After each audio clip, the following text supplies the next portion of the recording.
Mesdames et messieurs, bonjour et bienvenue sur votre chaîne d'information en temps réel.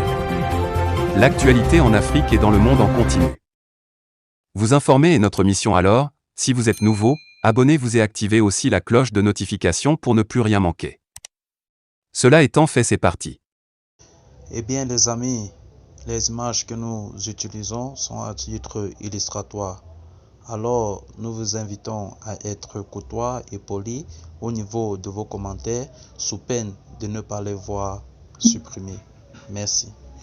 Depuis un mois, les militaires sénégalais déployés au Mali attendent la relève qui est bloquée à Dakar parce que l'espace aérien malien leur est fermé. Il s'agit d'un coup de force de Guaita qui répond de manière aussi étrange aux sanctions de la CEDEAO contre son régime. Le contingent sénégalais qui devait prendre la relève du 10e bataillon est bloqué à Dakar depuis un mois. Pourquoi? Le quotidien a appris que les autorités de la transition malienne refusent que les casques bleus sénégalais atterrissent à Bamako en provenance des aéroports du Sénégal. La raison, elle invoque les sanctions de la CEDEAO pour justifier cette mesure. Au niveau de l'armée, l'information du blocage du contingent a été confirmée. Elle ne commente pas les raisons évoquées si haut. D'après elle, les questions de déploiement se règlent au plus haut niveau. On nous demande de déployer, on le fait. Mais les raisons que vous invoquez sont vraiment d'ordre politique parce que cela relève des autorités. Cela dépasse l'armée. Le contingent est toujours là et celui qui est au Mali attend la relève, admet un officier supérieur. En vérité, il s'agit d'une mesure de rétorsion de la junte malienne contre Dakar pour protester contre les sanctions de la CEDEAO. À quoi joue le colonel Assimi Goïta en fermant de façon insidieuse son espace aérien à l'une des plus grandes forces militaires de la MINUSMA? Pourquoi déciderait-il de se priver des casques bleus sénégalais qui sont de plus, ou du moins qui sont en plus respectés en territoire malien? Après les massacres à Ouagadougou au centre du Mali entre 2019 et 2020, c'est le 10e contingent sénégalais composé de 850 djambas qui avait réussi à stabiliser la zone en faisant preuve d'exemplarité. Le général Philippe Pottier, chef d'état-major de la mission multidimensionnelle intégrée des Nations Unies pour la stabilisation au Mali, faisait ainsi l'éloge du 10e bataillon qui était en fin de mission. C'était le 23 mars dernier. Pour lui, les 2 années de présence du bataillon sénégalais ont permis la signature d'un accord de paix entre les communautés. Je pense que c'est une grande réussite de la mission.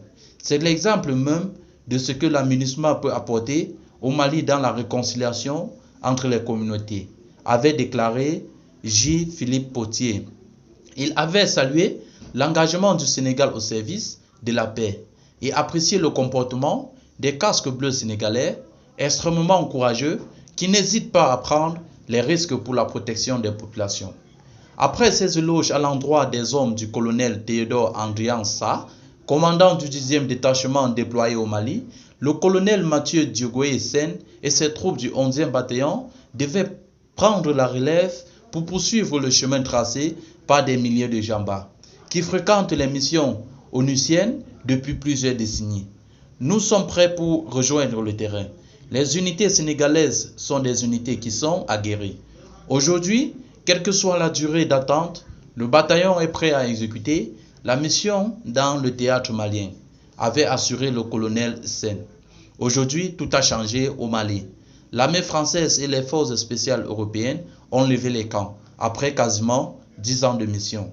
Le 15 mai, avec un propos revendicateur, les autorités de transition maliennes annonçaient leur retraite des organes du G5 Sahel, y compris la force conjointe.